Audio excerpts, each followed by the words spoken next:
Umechoka kulipia vifurushi vya gharama kubwa ilhali hutazami mechi zote?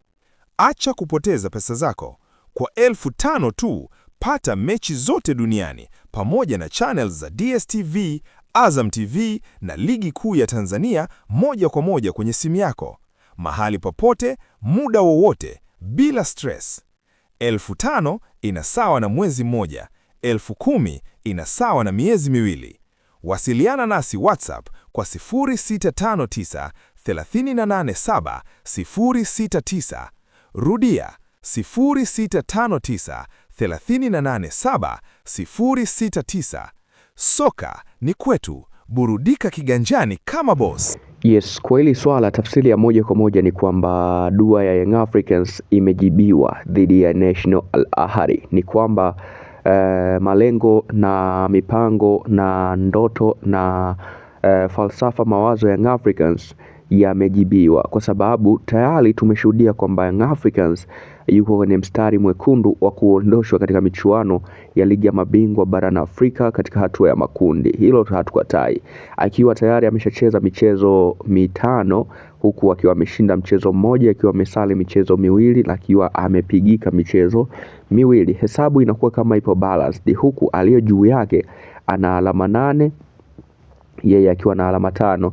Sasa inawezekana Young Africans mwenye alama 5 akawa na nafuu zaidi kuliko mwenye alama 8. Hivi ndivyo ambavyo ipo. Kwa nini nasema hivi? Kwa sababu kulingana na mechi zilizopo mkononi, kwa maana ya mechi ya Young Africans dhidi ya JS Kabylie iliyopo mkononi mwao na mechi ya AS FAR iliyopo mkononi mwao dhidi ya Al Ahly. Mapema tu kocha mkuu wa klabu ya National Ahly yeye alizungumza kwa upendo tu na kwa nia thabiti, akisema kwamba wao hawana cha mswali wa mtume wala cha mnadi swala.